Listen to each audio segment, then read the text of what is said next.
swear the testimony that you have to, in this case now be heirs the truth, the whole truth, nothing but the truth, so help you God. Merci. Can you state your full name and spell your last name? My first name is Tika Timsina, and I'm born on August 22nd, 1990. How do you spell your last name? Timsina. Yep. Can you spell it for me? Timsina. Thank you, sir. You may inquire. Thank you. Good afternoon, Tika. How are you doing today? I'm all right. Good. Good. I'm going to ask you a little bit about February of 2025, okay? Yeah. Where were you working at that time? So I was working on line 1 pulling the sample when the incident was happening. Well, where were you working? What was the name of your employer? My employer was KDC 1, Okay. and then I was working in the quality department. What was your position there? I was a lead on the position on quality. And what does the quality assurance lead, what does he do?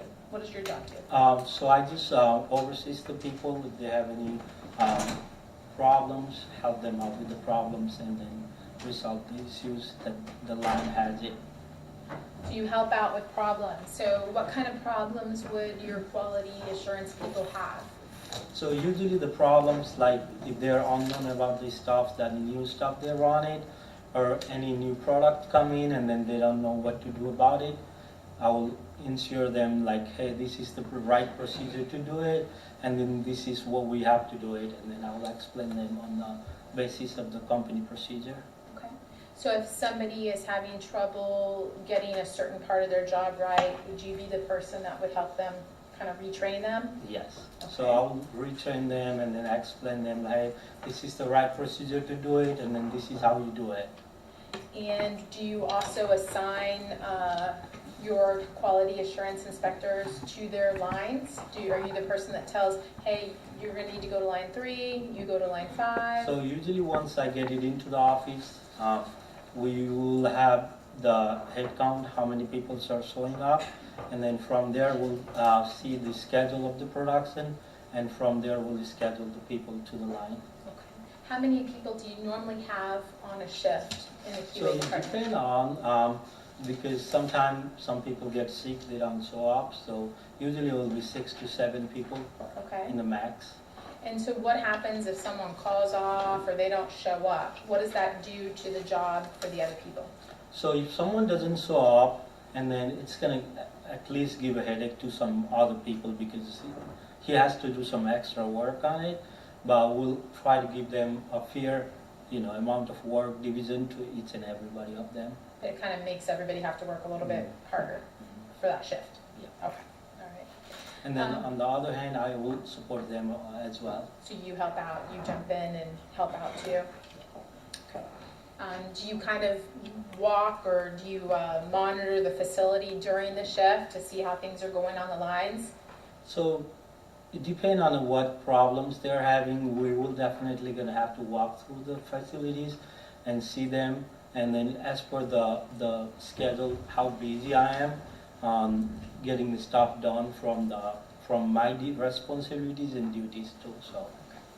So you have some extra stuff you have to do too? Yes. Are you responsible for creating a report at the end of the shift as well? Mm-hmm. We always have to send a report. We have to send all the information that we did it, like whatever the sample we put it, and then all other stuff. Okay. As the QA lead, do you normally run the meeting at the beginning of the shift and the meeting at the end of the shift? So usually when we get in around 2:30, we'll have a meeting on it, and then everybody will be in the meeting, whoever's are on time. If they're not on time, they will be like, we'll inform them when they're there, and then sometime the end of the shift meeting will be held, but sometimes it depends on what kind of problem. Some people will be, focusing on the tasks to be done, and they will not be able to be available on it, but it will be held on. So some people might be working a little bit later on the line and not make that end of shift meeting, is that right? Yeah. Okay, just want to make sure I understand, okay. Did you, I guess, oversee Bruce Foster? Was he one of your QA inspectors? Mhm. Okay. And did you have to do some remedial work with him as well while he was employed there at KDC? Yes. Can you tell us kind of what kind of things did you have to, well, let me strike that and take that back. How many times did you have to do remedial work for Bruce? So he's working fine. He's having some issues on doing a tax on time. So doing a work on time. Okay. So some of the scenario that we might have to help him out because of some new process and new product coming in. So I was able to help him out with most of them whenever he needed help with. Did you also have to do random checks in his area at some point because he was struggling with certain tasks? Yes, so so it's not only for him, we have to go for everybody sometime in the middle of the day for getting the report and everything because it's new hire process, and when there is something changes in the product and new procedure came in, we always have to help them out, and if they're struggling doing the tax, and then we'll go monitor them, how they are doing, what they need to be focused on more, and then what need to be improved on them. So as the QA lead, if you have someone that is having trouble, or maybe someone that is calling off, or someone that is late, what is your responsibility? Do you just tell your supervisor what's happening, or do you have to discipline that person? So that thing will be above my head because I just report to my manager and supervisor, and then they'll take responsibilities and procedure what they need to do it. So if you have an employee that's not quite doing what they should be doing, you just Report to send me. it up. Yeah, And your supervisor would be who? with James. James? Yeah, James Okay. Science, and then my manager was Vignes. Vignes was your manager? Yes. Okay, all right. And specifically talking about Bruce, did Bruce struggle with getting to work on time? Okay. And did he sometimes leave work early as well? Sometime. And did you report those things to your manager Yes. and your supervisor? Okay.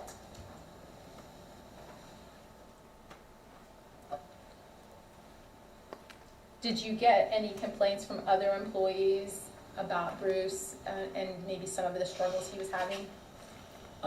Once in a while, some of the line lead were saying that he's just kind of little bit, he will be working, but he's just kind of slow.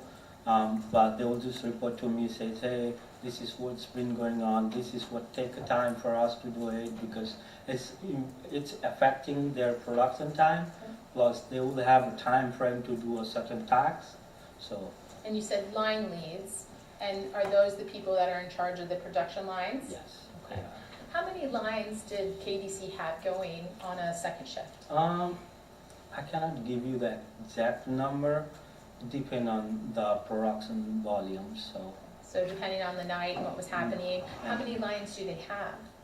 So 1, 2, 3, 4, it's kind of big, probably 14 to 16 or 17. 14 to 16, 17, okay.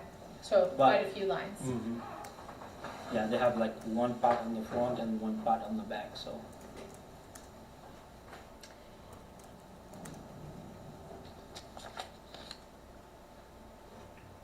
Were you aware that Bruce had been given some final warnings about his work performance and his attendance? Were you aware of that? So those things are all about my supervisor Yeah, and manager. I'm just asking, did you know about it? I have no idea about it because I was the one who was, if he is not gonna be in the work or anything, they're supposed to notify to me so I can adjust the schedule, but I didn't hear or anything from them. On February 4th of 2025, at the beginning of the shift, was Bruce late to the beginning of shift meeting? If you recall? I'm not sure about it, it's been a long time, so. Okay, that's all right. Either that day or in the days before that, were you aware that there was an opening or going to be an opening in the QA department? So they're been on and off hiring positions because they're running bunch of lines and we're running bunch of other building as well. My question was, was there an announcement made that they're going to be hiring No, in the QA? You don't recall that? no. Okay. They just they probably have a position open, but they did not let me know about it. On February 4th of 2025, did you have contact with Bruce during that shift? I'm not sure about it. You don't remember if you talked with Bruce during that shift? Yeah. Okay. Did you see Bruce during that shift? Yes. Okay. And where did you see him? It's in the office. In the QA office? Yeah. Okay, and was that toward the end of the shift? No, it was in the beginning probably. Okay. And then after that, did you have contact with him at the end of the shift? No. Okay. Did you go to the QA room about 10:30, 10:25 at night, in the evening on the 4th? Yeah. Okay. I was doing a sample, and then after that, I was not able to finish it. I went to the room. So where were you doing the sample at? It was in the front side of the building, Okay. on the production side, on the room. That was line 1. Line 1. And then you went to the QA room? Yeah. How far was it from line 1 to the QA room? It was not too far. Was it a minute walk or less? Probably a minute or so. Okay, all right. Were you aware of anything that was happening in the QA room on your walk from line 1? I was like totally unknown about it. Okay. When I was pulling the sample, I didn't, because of the line been running on and then it's too loud, it's hard to hear it. And I didn't know nothing about it. Only the thing I heard when I turned around, I heard people screaming, saying explodes. And I was wondering, could be a tank explosion, the bulk tank. And then I went to the office to grab my jacket because it was still cold on that day. And then I saw all that incident there. Okay.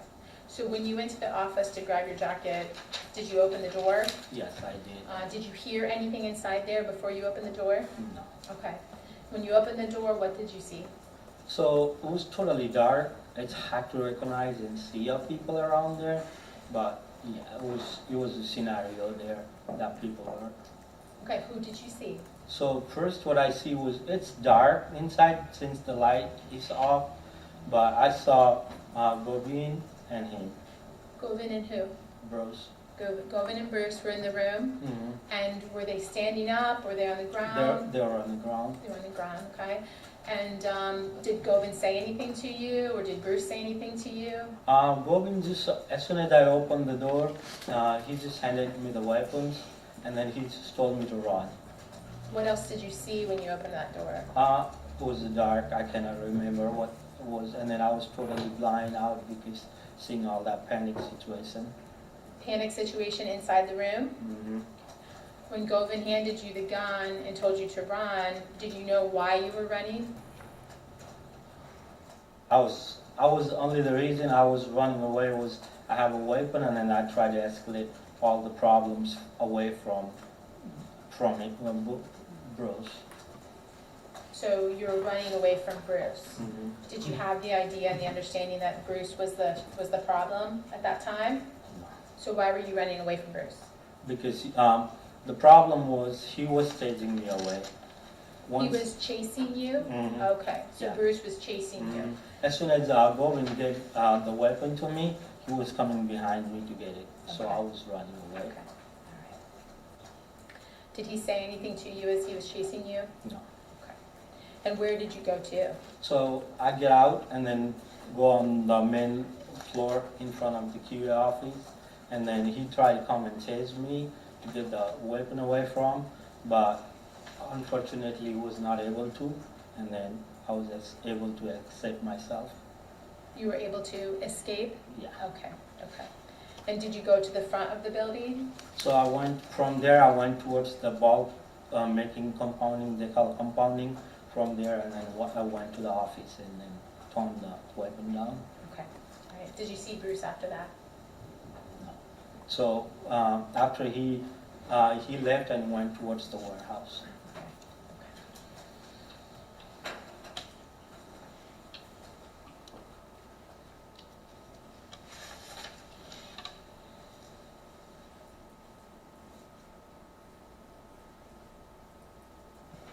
see Sagar on your way to the QA room? So when I was out there going towards the main office, Sagar was coming from the other side, and I saw him over there. Did you see anything unusual about him at that time, or did you just see him? I just saw him. Okay, okay. And it's still, you weren't sure what was happening? Okay, all right.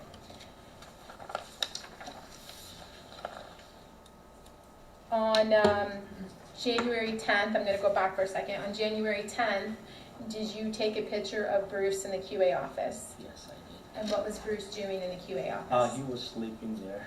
Okay.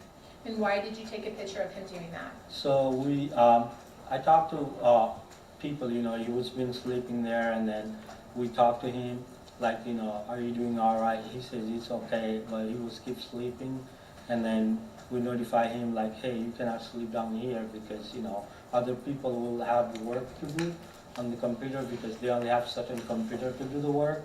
And then I went back and then come back again, and then he was still sleeping. So I was just trying to report to the management and let them know like, hey, this is what's going on, and then we're... So you had already talked to him once about sleeping, and then you came back and he was still doing it? Okay, all right. I'm gonna just show you,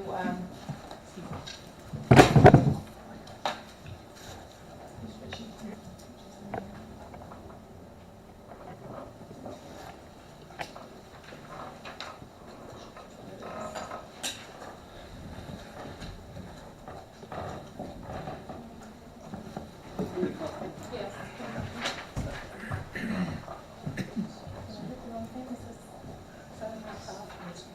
Should be, oh, she's not. Richie's not here. Doesn't flip the switch, does Richie? I'm not sure about that.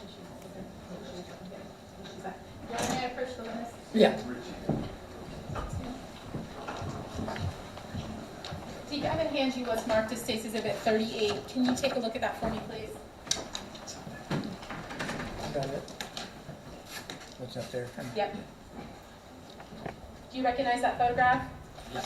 Is that a photograph you took? Mm-hmm. And what is that showing? Yeah, he's sleeping there. Is that the photo you took on January 10th? Mm-hmm. Does that accurately depict what you saw that day? Yes. Okay. Thank you. And then when you took that photo, who did you send it to?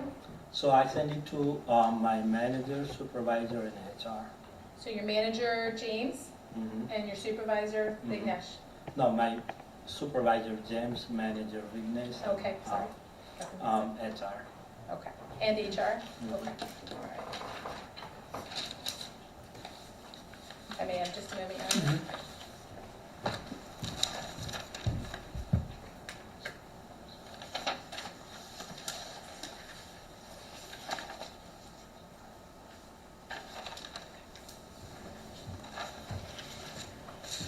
Have you also had conversation with Bruce about the clear bag policy in the warehouse? I did not talk to him, but the company has a meeting, and then they will always say in the meeting like, hey, company has a clear bag policies, so it will be in the meeting. But I did not personally talk to him about the clear bag policies. Did somebody else talk to him about it? Probably the manager and supervisor might did it to him. Okay, thank you. You have any questions, Aaron?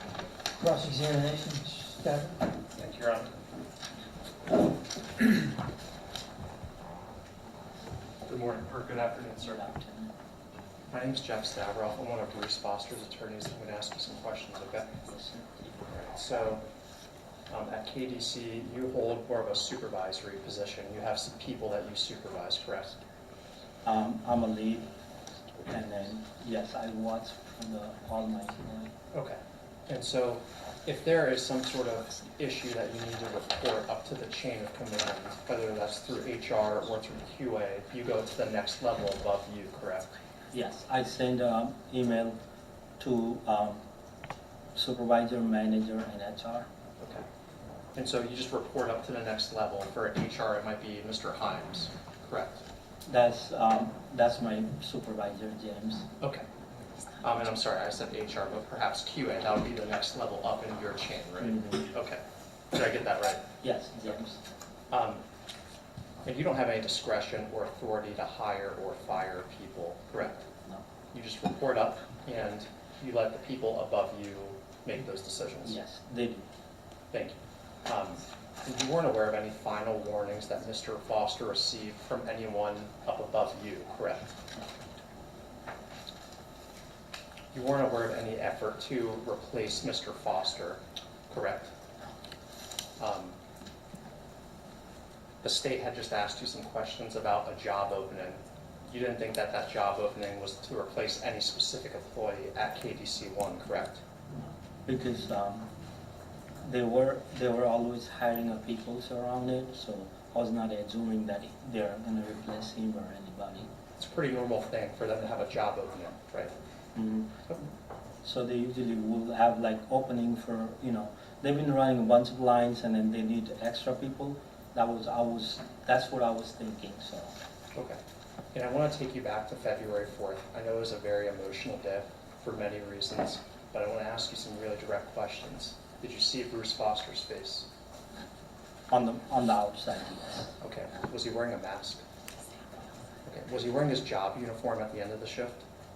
I was not sure about it because it was been a long time, but he was in a job uniform when he was in the beginning. At the beginning, right? Okay. And you can't remember necessarily because there was too much going on at the end of the shift. Mhm. But you saw his face? Yes. Okay. And you saw that he had a gun? Or that you took a gun from from Govan, correct? Yes. Okay, and Govan told you to run, correct? Yes. All right. There's some discussion about a clear bag policy. You never instructed Mr. Foster about any sort of policy relating to clear bags, correct? No. And you never enforced that policy, correct? It's all about the clear bag policies that the company will announce in a meeting, and then it will implement to all of the employees working in there. Okay. So regarding to any other problems, they will be notified by their supervisor or managers because I won't be able to notify anybody's. Right, so you didn't personally notify Mr. Foster, and you don't know who could have notified him, right? Yes. Thank you very much for your time. I have no further questions, Your Honor. Where you at? Nothing, Your Honor, thank you. None. Thank you, sir. I missed that down. Thank you. Is that your cut? Your next witness. Nick Harris.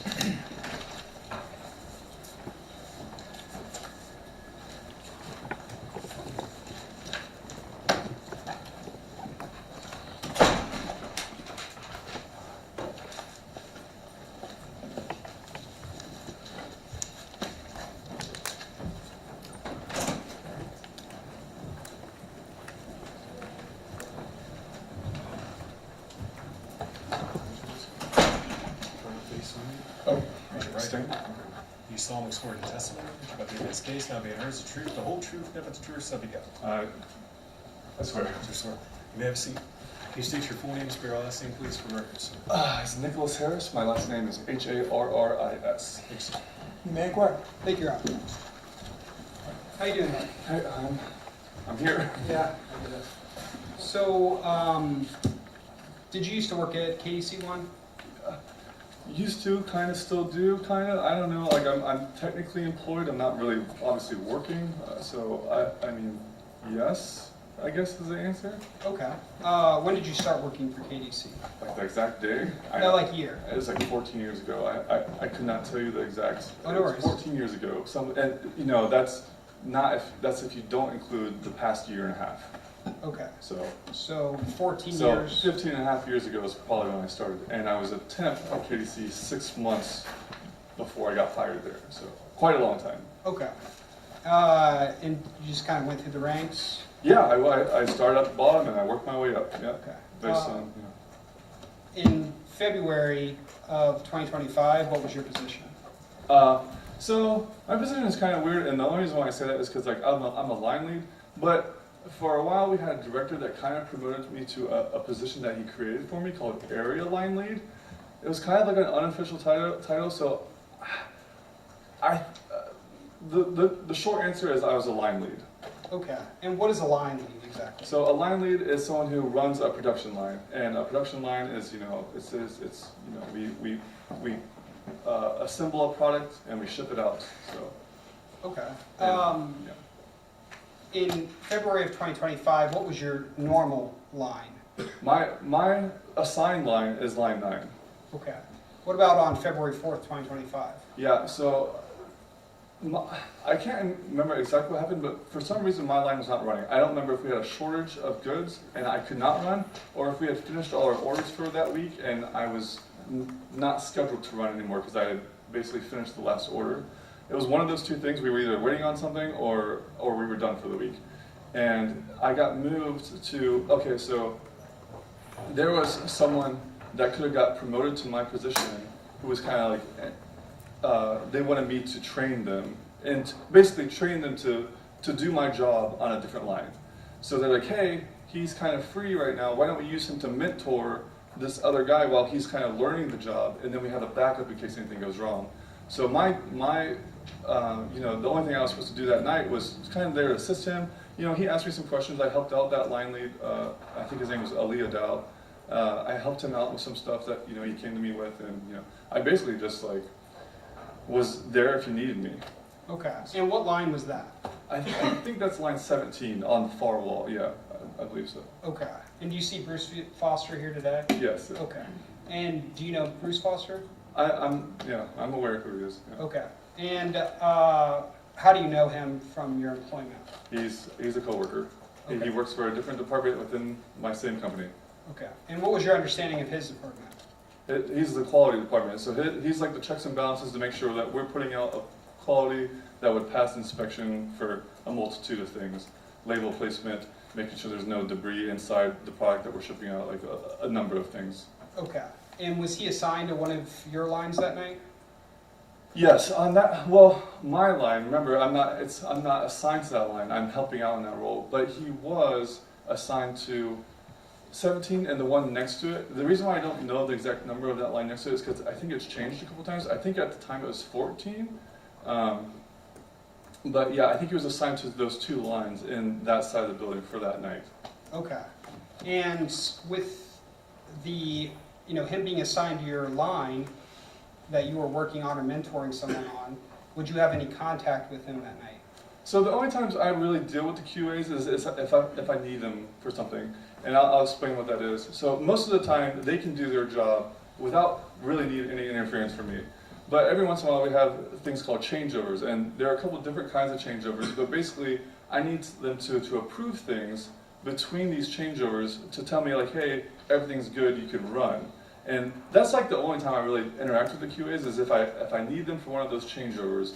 And I think, well, that answers your questions unless you want me to continue. Okay, yeah, so I asked, like, did you have any contact with him on that particular night? So on that particular night, we had one thing that's called batch change, and all that means is we have, you know, each time we make a batch of product, it's its own separate thing, and it has a code that goes with it. So when we go to, you know, it's the same, we call it a flavor, but it's the same scent, but it's a different tank. So basically it gets its own batch number, and the reason why is if there's a quality issue with it, we can separate it out, or like we can do a recall because they're separated, right? So we did have one of these batch changes where we went from one tank to another tank, and I can't remember if the employee I was mentoring was on break or something, but basically he wasn't around, and I needed to give a sample from the new tank to the quality department to basically test it and say, hey, it checks out for the scent, it checks out for viscosity, it's good to go.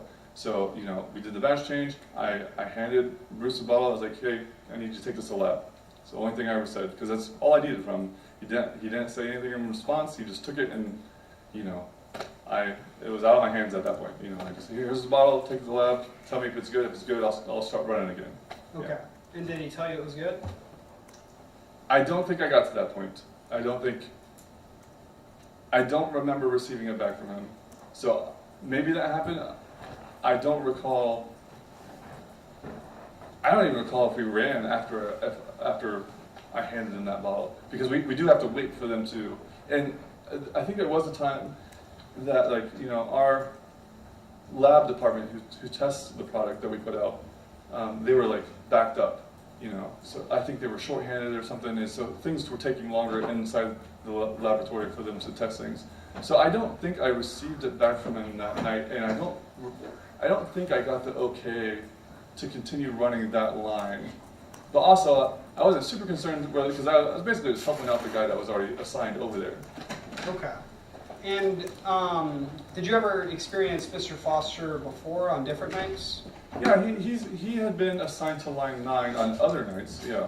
Okay. And what was your experience with his work performance on those other nights? So, unfortunately, like, you know, I've been there for quite a long time. I've worked with a lot of QAs, and you know, Bruce is one of the worst performers in that job that I've ever seen. Now, on my particular line, and if you want an idea of what like poor performance can look like, it's basically like, you know, something that would take, you know, should take about 5 to 8 minutes, taking like 20 minutes, or sometimes I would need him for something and there's just nowhere to be found. Things like that. All these things kind of stop the line, and it's, you know, it's very transparent because if the line is down, we have a digital board that records anytime the line is stopped for more than a minute. It says like, hey, you're down. You need to give me a reason why you're down. And it's, you know, it's very obvious when I'm waiting on things. If I'm waiting on boxes from the warehouse, I have to scan warehouse. Like, I don't know where these boxes are. It's not my job to get them to me. They're supposed to provide me with these. If I need the QA to approve like the next product, I have to wait on them to do their job before I can do my job. And I would say he was definitely like, I think a lot of people, I don't think I would have been the only one that reported how poor his performance was. Like, I was constantly waiting on him. He took forever to do what I thought was simple tasks, but that's my opinion. And, you know, he's really a thorn in our side for all the line leads that he was assigned to. Because remember, it does rotate. He's not on one singular line any given day of the week. So. Okay. So there'd be a board and it would say QA is slowing us down. Yeah, right. And so actually the board will, if the line stops for a minute, it'll pop up and say, hey, your line's down, give me a reason. And then I have a sheet of barcodes. I just scan the barcode that corresponds with the reason that we're down. So, you know, they save all that information. There's a report that goes out every night that says like a detailed explanation of like why we're down. And then, you know, I think there's even like, at KDC, there'll be like, we'll say once a year, we'll go over that data, like, oh hey, our biggest downtime was waiting on materials or something. That's an example, by the way. Or, you know, it could be, you could see the amount of time that we had to wait on the quality department to do their job, you know, and it would show, you know, the times that Bruce was assigned to a line and also had correlating downtime for the lines that he was on. You could go look that up. Like, as far as I'm aware, those are sent out in emails. They don't go anywhere. Okay. So Yeah, KDC never provided us that. they could totally. I don't see. Like I said, I've tried to delete emails, and for some reason, every time I refresh the page, they come back. So as far as I'm aware, like, there's no reason why you could not find that information. Okay. Especially because they present it to us in a report like once yearly or something. Okay, so you would have, you know, he would know that you're reporting him as being the reason for the. So yeah, you can Slow down. definitely. Everyone has access to that report. You can definitely go in there and see that now. No, when it's on the board. Yes, when it's on the digital board, it's very visible to anyone. And there would be times like, I don't think Bruce himself, but there, you know, other quality people, sometimes warehouse people, they'd be like, hey, we don't think it's fair that you scan this thing. And I'd be like, okay, well, I'm waiting on this. Does that pertain to your department? Well, yes, okay, then I have to scan this code. It's not personal. This is company policy. I have to say why I'm down. Everything on my end is good. You are the bottleneck here. I have to scan it. Like, it's not personal. That's just what's expected of me by the company. So I don't really have much control of it. I can't lie. If I lie and say the power went out, like, you know, like, they're gonna say like, hey, you said this happened, but that doesn't really, is that? So you would accurately scan. I had to accurately, like, yeah. it was so transparent. I couldn't hide it from it if I wanted to. You know what I mean? Like, anything that's like a long amount of period of time, they're gonna, my supervisors or sometimes my managers would ask me like, hey, like, you were down for an hour. What happened? you know, or they'd want more information from me. Like, I have nowhere to hide for that information. Like, I can't say like, oh, well, he was just a little bit behind tonight. It is what it is. So you were just honest about who was It's the completely problem. honest. I don't think I was being unfair. I was never unfair. I just had to scan the reason why we were down, and it was not personal. Okay. And did you ever have any conversations with Bruce when he was the QA for your? So weirdly enough, I would say like, as far as like the amount of talking I have to, like, because you can, I definitely interact with some of my coworkers, but like, a lot of times I would ask Bruce to do something, and I was lucky if I got a head nod. You know what I mean? He wasn't super responsive to me. I would ask him to do things. Maybe I get a head nod, maybe not, and I would just kind of hope he did a job. I know he heard me because he looked at me and he would like acknowledge that I said something to him. But like, I would say as far as amount of words I've spoken to someone at KDC, he's probably at the bottom. Like, we just didn't talk. And that, that's a two-way street. It wasn't like really coming from me. Like, there are other QAs that say, hey, can I have your number and can you shoot me a text when you need me if I'm not around? I'm like, hey, absolutely. I can totally do that. Like, if you want my number, I'll text you and say like, hey, I'm gonna need you in about 15 minutes. And like I said, it was not personal. It just, Yeah. Okay. yeah. And so on February 4th, 2025, what hours did you work that day? I think it's with my regular scheduled shift, which is 2 to 11. I think we clock in at 2:30, but we clock out for a 30-minute lunch, so it's 2:30 to 11. Okay. Yeah. And that's the hours that you were planning to work that day? Correct. Okay. And can you describe your shift for me Describe my shift. on that day, February 4th, 2025? I mean, outside of the irregularity that I was on, I wasn't really in a super. Like I said, I was kind of just helping out. I was mentoring, I was training. I wasn't in a really like difficult position that day, and that gave me kind of like more freedom than I would have if I was running my line. So I had conversations with people. I probably looked up news or something on my phone. I have no idea. Yeah. Like I tried to make the day go by. There wasn't. I was there if they needed me, type of thing. So yeah. But overall, after Jay, I went. I had my lunches, my breaks, and. Okay. What about around 10:19 p.m.? Do you remember having a conversation with anyone in particular? So that would have been so me and my shift manager, who was Kyle, who was passed. We were like we were like best friends. So we did a lot. We would have conversations at work. We did things outside of work together. Like we even went on a trip to Yellowstone together. So like we were friends, and I think that was around the night. Like he also like because each manager is in charge of like a certain number of lines. And I think he only had like one that night or one or two. Basically, his workload was also light. So he came over to just shoot the shit with me. You know what I mean? He was like, hey man, do you think you want to play video games tonight, or like what are your plans like? Look for the rest of the week. We were just like having our normal like talk back and forth about like, hey, what's going on, man? How's your day? And we're just talking about stuff, and I don't actually remember everything we talked about in that. Yeah, no worries about what. But you were having a conversation with Kyle. Yeah, we were. So yeah, he kind of like I remember he came over to me, kind of like give me a wave. I was like so I came over to meet him, and then there was like all the maintenance team, they have these giant toolboxes, and so we kind of like, leaned over the toolbox, and we're like kind of like talking to each other at the toolbox. So kind of like just like talking like this. Yeah, I think I was leaning like it's a pretty tall toolbox. I'm 6'6", but it's fairly tall, and I was leaned over on it, and he was on the other side of this toolbox, and we were just kind of having a back and forth, and nothing serious like this. Okay. And as you were having this conversation, what do you remember? So.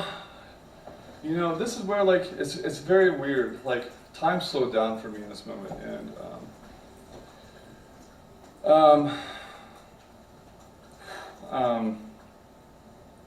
yeah. So it looked like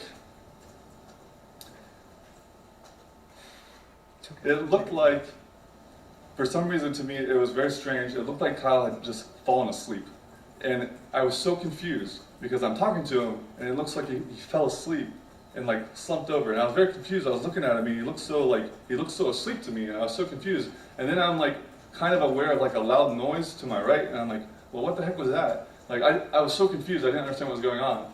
And then like I turn to look, and I'm staring down the barrel of a gun, and you know Bruce Foster is behind the gun, and I'm staring right down the barrel of the gun and into his eyes, which are like impossibly wide. It's like the most wide I had seen anyone's eyes before. I don't know what's going on with that, but it stands out to me because it's like a picture I can't erase from my mind. Like I close my eyes and I can picture that looking down the gun and then seeing Bruce with his his super wide eyes, and and then at that point I think everything else from then on that was reflexes. Like I was no longer in control. I just like, oh hey, they say usually flight or fight kicks in, and I thought my best option was to run because I didn't have a gun. I didn't feel like I had a way to fight back, so I sprinted away, and I was vaguely aware that my left arm wasn't working. Like it was like dead weight to me, and as I'm sprinting away, I feel like, like obviously now it's a bullet, but I feel something go back through the other neck, go through the back of my neck, and like I hold it, and like it drops me to my knees for a second, and I'm like, well shit, can I get back up? And I try to stand back, and I'm able to run out the emergency exit door at the back end. It's behind line 17. I think it'd be the west side of KDC. But basically I ran out this door, and as I'm turning the corner, from the neck down, everything becomes paralyzed. Like I lose complete motor function from the neck down. I can't do anything. I just collapse on the ground, and I'm just like stuck there, unable to move. Like was just me and the thoughts in my head. So yeah. So you said your arm was like dead weight? Yeah, it's weird because like I heard the gun, like I heard the noise, but like, I'm still trying to feel, like it's still very confusing to me. And then like I'm vaguely aware that like my arm is now dead weight. Like I don't know if this is shock, adrenaline, or what's keeping me from like I'm not very aware of like I can see that like my arm is bleeding. I'm not super aware of what's happening in the moment, but like it's just like it's just like completely unusable, and it's just dead weight to me. And obviously a bullet passed through there, but Okay. So you were shot in the arm? yeah, at some point I was shot in the arm. Yeah, I can't really tell you if it was before Kyle was shot or my arm. I don't really know which one happened first. No, I understand. And you still have scarring from that? Oh yeah, I have the entry wound, the exit wound, and then this is the giant scar from where.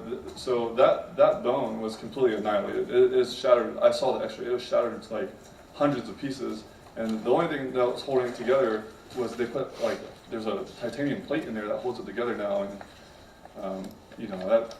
that whole nerve, that radial nerve from like the elbow down got completely knocked out, and like it was just a numb, useless appendage for quite a long time.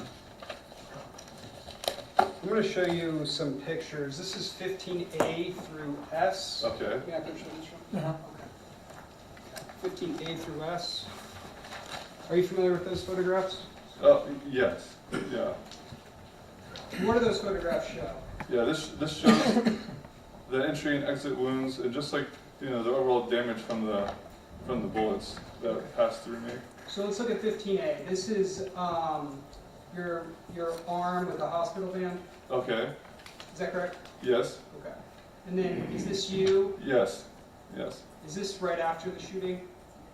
Yeah. Is this in the ambulance? It looks like it might be in the hospital. Oh, okay. Okay. So this is after they got me to the hospital. Okay. Yes. Okay. And you see blood on your face? Yes. And is this your neck right here? Correct. That's the back of my neck. Where. So that looks like the side. Oh no, that's right here where it came out. My bad. Yeah, that's right here where it came out. Okay. So you got shot in the back of your neck. It passed right by my spine. Yeah. It actually, it fractured. I I think it's like C5 or something. Like there was a fracture from the bullet passing so close to it that they said if it, if it had been like an inch to the left, I'd be done. Like I'd be not here. So they said like that's what all the people at the hospital they even kept telling me like how lucky I was. Like it was just like a matter of very minuscule measurements of why I'm even able to talk to you right now. So yeah. And 15D, that's your neck as well. Yeah, that's also the exit wound. Yeah. And 15E, this is just like a zoomed out of your neck where Yep. the exit wound was? Yeah. And then 15F, is this where is this a bandage on top of? The entry wound in the back of my head. Yeah. Okay. And then 15G? Correct. Yep, same thing. Okay. So you were shot in the back of the neck. Yes. Is that why you were running away from Bruce Foster? Well, I mean, I was running away because I was staring down the barrel of a gun, and I knew I couldn't really contend with that. So I thought my one hope was to run. I didn't really have a lot to.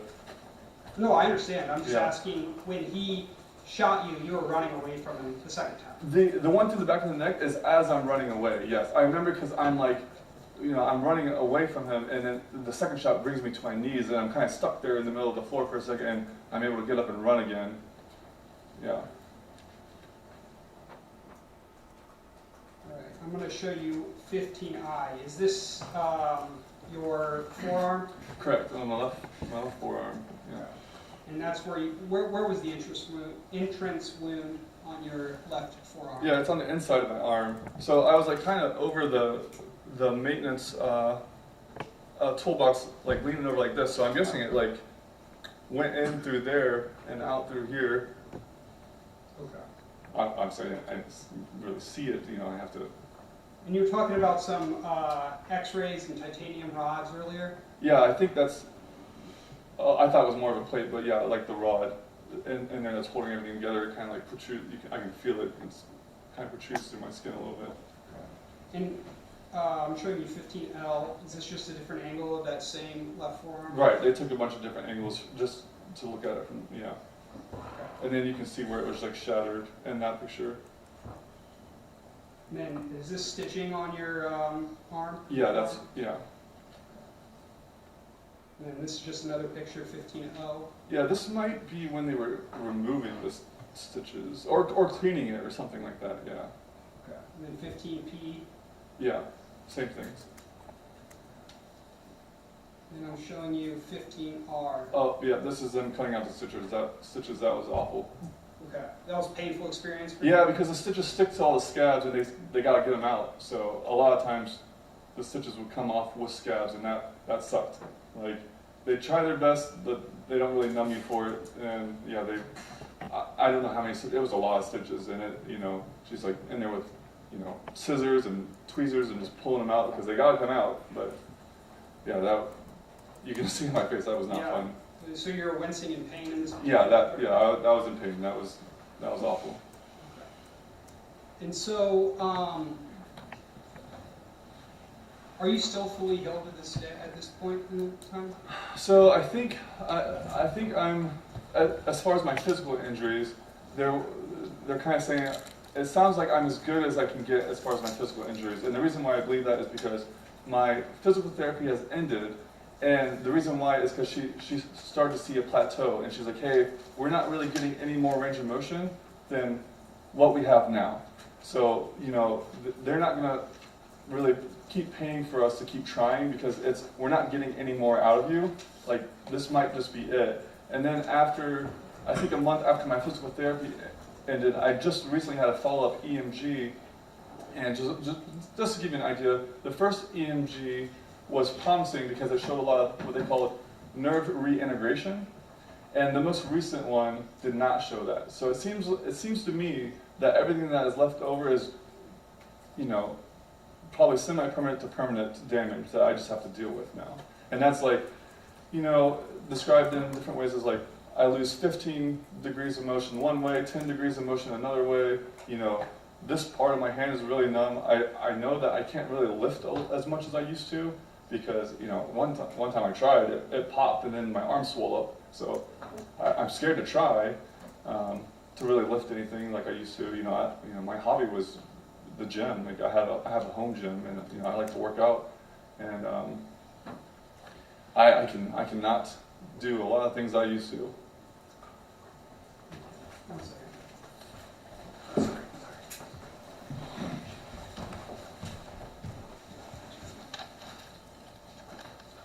Nothing for this. Cross-examination. Thank you, Your Honor.